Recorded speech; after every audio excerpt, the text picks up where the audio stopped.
આ સમયે પ્રભુના નામને ફરી એકવાર ધન્યવાદ આપીએ છીએ. પ્રભુના નામને ફરીવાર ધન્યવાદ આપતા આજની આ નાની સંગતની શરૂઆત કરી. આવો આપણે પ્રાર્થના કરી આપણા મસ્તકો પ્રભુની અચૂરમાં નમાવીએ. સર્વસમર્થ અને સનાતન ઈશ્વર પિતા, તમારા નામને ધન્યવાદ આપીએ છીએ.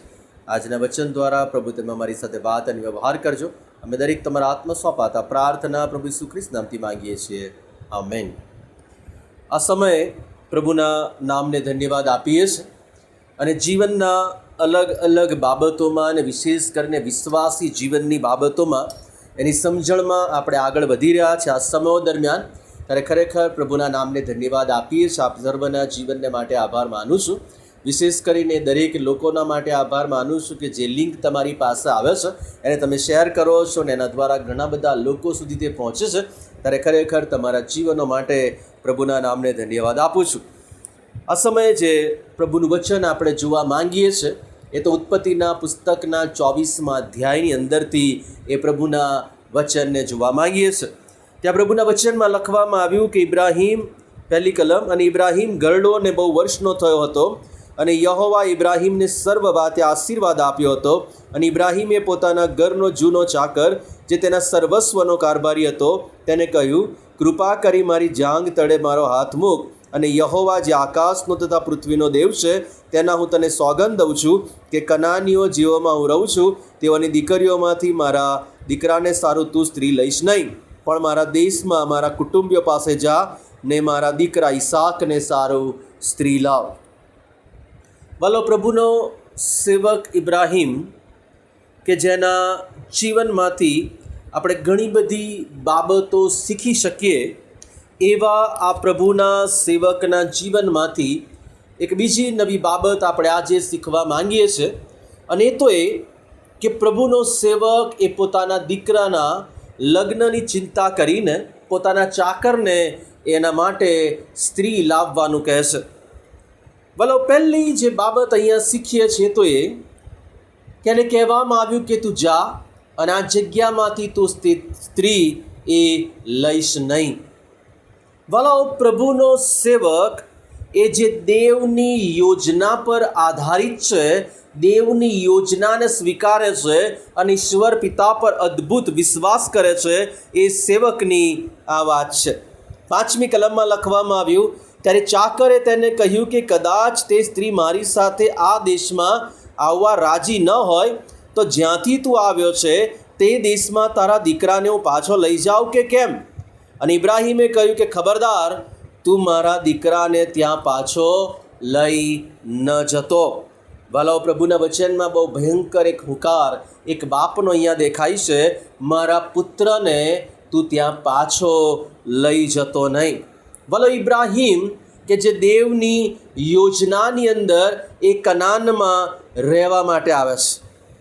ઉત્પત્તિનું પુસ્તક તેનો 12મો અધ્યાય અને તેની પહેલી, બીજી ને ત્રીજી કલમ આપણે ત્યાં વાંચીએ તો લખ્યું છે, યહોવા ઇબ્રાહીમને કહ્યું, તું તારો દેશ, તારા સગા, તારા પિતાનું ઘર મૂકીને જે દેશ હું તને દેખાડું તેમાં જા, અને હું તારામાંથી એક મોટી કોમ ઉત્પન્ન કરીશ ને તને આશીર્વાદ આપીશ ને તારું નામ મોટું કરીશ ને તું આશીર્વાદરૂપ થશે. અને જેઓ તને આશીર્વાદ આપે તેઓને હું આશીર્વાદ દઈશ ને જેઓ તને શાપ આપે તેઓને હું શાપ દઈશ, અને તારામાં પૃથ્વીના સર્વ કુટુંબ આશીર્વાદ પામશે. એક અદ્ભુત એવું વચન એ પ્રભુના સેવકને પ્રાપ્ત થયેલું. અને પ્રભુનું વચન કહે છે કે એ વચન આધારિત જે માણસ જીવન જીવતો હોય એને પ્રશ્ન કરવામાં આવે કે શું તારા દીકરાને એ તારાથી અલગ કરીને પેલી જગ્યા પર એક એવી જગ્યા પર હું લઈ જવા માંગુ અને ઈચ્છા રાખું કે જો તે સ્ત્રી ના આવે તો પ્રભુનો સેવક બહુ ભયંકર રીતે હુંકાર ભરીને કહે છે, ખબરદાર, મારા દીકરાને ત્યાં પાછો લઈ જઈશ નહીં. મને પ્રભુ ત્યાંથી કાઢીને લાવ્યો છે. અદ્ભુત એવું વચન આપ્યું છે કે હું તારાથી એક મોટી કોમ ઉત્પન્ન કરીશ, હું તને આશીર્વાદ આપીશ, તારું નામ મોટું કરીશ, અને હવે એ પ્રભુની વાતને હું મારા દીકરાની પત્નીના લીધે ભેગડે જવા દઉં, નકામી જવા દઉં? એ કેવી રીતે ચાલે? વાલો, પ્રભુનું વચન કે જે સિદ્ધાંત જે ત્યાં પ્રભુના વચનમાં શીખવવાની કોશિશ કરવામાં આવી છે કે દેવની યોજનાને સ્વીકારવી એનો અર્થ એ છે કે આપણી સ્વાર્થી ઈચ્છાઓને છોડી દેવી અને પ્રભુના માર્ગને અનુસરવું. ભલા પ્રભુનું વચન કહે છે, પ્રભુના ઘણા બધા સેવકો કે જેમણે પ્રભુની વાત પર, પ્રભુની યોજના પર વિશ્વાસ કર્યો. ભલો એમાં યુસુફ કે જેમના વિશે આપણે ગત દિવસોમાં જોયું, પ્રભુના સેવક યુસુફ કે જે ઉત્પત્તિના 50મા અધ્યાયની અંદર એની 20મી કલમમાં કહે છે, તમે તો મારું ભૂંડું કરવા ચાહ્યું હતું, પણ દેવે તેમાં ભલું કરવાનું ધાર્યું, જેમ આજે થયું છે તેમ તે ઘણા લોકના જાન બચાવે. એણે પ્રભુની યોજના પર ભરોસો રાખ્યો. ભલે વેચાઈને આવ્યો તો વેચાઈને, ગમે તે રીતે આવ્યો, ગુલામ બન્યો, ગમે તે થયું, પણ દેવની યોજનામાં એનું જીવન ચાલે છે. એ બાબત પર તે ભરોસો રાખે છે. અને આ પ્રભુના સેવક ઇબ્રાહિમ પણ એક એવો ભરોસો રાખે છે કે હું એ દેવની યોજના પર ભરોસો રાખું છું. જો પ્રભુની યોજનાની ઈચ્છા છે તો એ સ્ત્રી મળશે કે જે અહીં આવશે ને મારા દીકરાની પત્ની થશે. પરંતુ મારો દીકરો કદી પણ એ મૂર્તિ પૂજકોના દેશમાં, નકારાત્મકતાઓના દેશમાં એ જાય નહીં. કારણ કે દેવનું વચન તો છે કે અમે આ જગ્યા પર રહીએ. દેવનું વચન તો છે કે તું અહીંયા રહેશે ને આશીર્વાદિત થશે. તો દેવની આજ્ઞાને કેવી રીતે મૂકી શકું? આ તો એ ઇબ્રાહિમની વાત છે કે જે પ્રભુનું વચન કે છે. બીજી જે બાબત આપણે ઇબ્રાહિમના જીવનમાંથી શીખીએ છીએ, પ્રથમ એણે દેવની યોજનાને સ્વીકારી. બીજી બાબત એમણે એ પ્રમાણે કરી કે એમણે પ્રભુની યોજના પર વિશ્વાસ કર્યો અને પ્રભુની આજ્ઞા પર વિશ્વાસ કર્યો. ભલો પ્રભુનું વચન કહે છે એ પ્રમાણે પ્રભુ તમને ને મને જો કોઈ કાર્ય સોંપે તો એની અંદર પ્રભુ છૂટકાનો માર્ગ રાખે છે. અને આ પ્રભુના વચનમાં લખવામાં આવ્યું કે ના, એ કહેવાનું ઇબ્રાહિમને યોગ્ય લાગ્યું. ઘણી બધી વાર વાલાઓ વિશ્વાસી જીવનમાં આપણે ના શબ્દ બોલી શકતા નથી. એ ખબરદાર શબ્દ સુધીની બધી જ વાતોમાં ઇબ્રાહિમ અને એનો જે ચાકર છે એ ચાકર એની વચ્ચેનો બહુ અદ્ભુત સંબંધ ત્યાં દેખાય છે. ત્યાં બહુ અદ્ભુત સંબંધ દેખાય છે અને બેવની વચ્ચે બહુ માનનો પ્રેમનો સંબંધ લાગે છે, બહુ પ્રેમનો સંબંધ લાગે છે. પણ જેવું ચાકરના મોંમાંથી નીકળે છે કે જો ના આવે તો હું તારા દીકરાને ત્યાં લઈ જાઉં, ચોખ્ખી ઘસીને ના પાડવામાં આવે છે. ભલો વિશ્વાસી જીવનની બહુ જ મોટી શીખ જે આપણે આજે મેળવવા માંગીએ છીએ, ઘણી બધી બાબતોને ના પાડતા શીખવું પડશે. ઘણી બધી જગ્યામાં આપણે ના પાડવી પડશે. ભલો વિચાર કરીએ, પ્રભુનો સેવક કહે છે વિશ્વાસ એ દેવના વચન પર ભરોસો રાખવાનો અને એને અનુસરવાનો. ભલે ઘણી બધી વખત પ્રભુની યોજનાઓ આ માનવીય તર્ક અને માનવીય બુદ્ધિ પ્રમાણે યોગ્ય ના લાગે, ઘણી બધી વખત એ અયોગ્ય લાગે, પણ જો દેવ તરફથી છે તો એની અંદર વિશ્વાસ કરવો એ બહુ જરૂરી છે. ભલો પ્રભુના સેવક નૂહને કહેવામાં આવ્યું કે તારે આ પ્રમાણે વાણ બનાવવાનું છે. તેણે કદી આવો વરસાદ નહોતો જોયો અને કદી આવું વાણ નહોતું જોયું, પણ પ્રભુએ કહ્યું છે ભલે દુનિયા ઠઠ્ઠા કરે, મશ્કરી કરે, પણ હું એ બનાવીશ. એણે જગતને ના કહ્યું ને પ્રભુને હા કહી. અહીંયા પણ પ્રભુનો સેવક ઇબ્રાહિમ કહે છે, એણે પેલા વ્યક્તિને, એના ચાકરને ના પાડી. ખબરદાર તું એવું ના કરતો. ભલો ઘણી બધી વાર આપણે આપણા જીવનમાં એ પ્રભુની આજ્ઞા પાડતા, પ્રભુની યોજનામાંથી પસાર થતા એ શેતાની વાતોને હા પાડી દઈએ છીએ. ઘણી બધી વાર આપણે સંબંધોના લીધે, મર્યાદાઓના લીધે, પોતાના સ્વાર્થને લીધે, પોતાના ઉજ્જવળ ભવિષ્યના લીધે ના પાડી શકતા નથી. બોલો પ્રભુનું વચન કહે છે કોઈ પણ બાબતમાં સમાધાન પ્રભુના વિશ્વાસની સાથે સમાધાન કરી શકાય નહીં. જગતની વાતોની સાથે સમાધાન નહીં કરી શકાય. કારણ કે હું તો પ્રભુને પસંદ પડે એવો વ્યક્તિ બનવા માગું છું. પ્રભુએ મને પસંદ કર્યો છે, પ્રભુએ એની યોજના માટે, એની સેવાને માટે અલગ કર્યો છે. તો કેવી રીતે એ જગતની વાતોને હા પાડી શકું? એ બહુ મોટો પ્રશ્ન છે. બોલો પ્રભુનું વચન કહે છે ત્રીજી બાબત કે દેવ, જો આપણે પ્રભુને વિશ્વાસુ રહીએ છીએ તો પ્રભુ પણ આપણને વિશ્વાસુ છે. એ બાબત પર વિશ્વાસ કરવાની જરૂર છે. પ્રભુનું વચન કહે છે પ્રથમ તેણે આપણને પસંદ કર્યા છે. વાલો પ્રભુના વચનમાં લખવામાં આવ્યું, ફરી વખત છઠ્ઠી કલમ વાંચીએ ત્યારે ઇબ્રાહીમે તેને કહ્યું, ખબરદાર તું મારા દીકરાને ત્યાં પાછો લઈ ન જતો. આકાશનો દેવ યહોવા, 7મી કલમ, જે મારા બાપના ઘરમાંથી ને મારી જન્મભૂમિમાંથી મને કાઢી લાવ્યો, ને જે મારી સાથે બોલ્યો, ને જેણે સમ ખાઈને કહ્યું કે આ દેશ હું તારા સંતાનને આપીશ, ને તેનો દૂત તે તારી આગળ મોકલશે, અને ત્યાંથી તું મારા દીકરાને સારું સ્ત્રી લાવ. બોલો પ્રભુનું વચન કહે છે, ને દેવની વાત પર, દેવની વફાદારી પર, દેવના વિશ્વાસુપણા પર ભરોસો છે. આ કોઈ પૃથ્વીનો દેવ નથી, આ કોઈ મૂર્તિ નથી કે જેની આગળ આપણે પ્રાર્થના કરીએ અને સાંભળશે નહીં. એને કાન નથી, તે સાંભળશે નહીં, તેની આંખો નથી, તે જોશે નહીં. પણ તમે ને હું કોની ઈશ્વરની, કયા પ્રકારના ઈશ્વરને પૂજા કરીએ છીએ, કયા પ્રકારના ઈશ્વરની સ્તુતિ આરાધના કરીએ છીએ? જે જીવતો દેવ છે, જે મહાન દેવ છે, જે કૃપા કરનાર દેવ છે, જે ભૂલી જતો નથી, જે મૂકી દેતો નથી, જે બેરો થઈ ગયો નથી, જેનો હાથ એટલો ટૂંકો નથી થઈ ગયો કે તે આજે તમને ને મને આશીર્વાદ ના આપી શકે.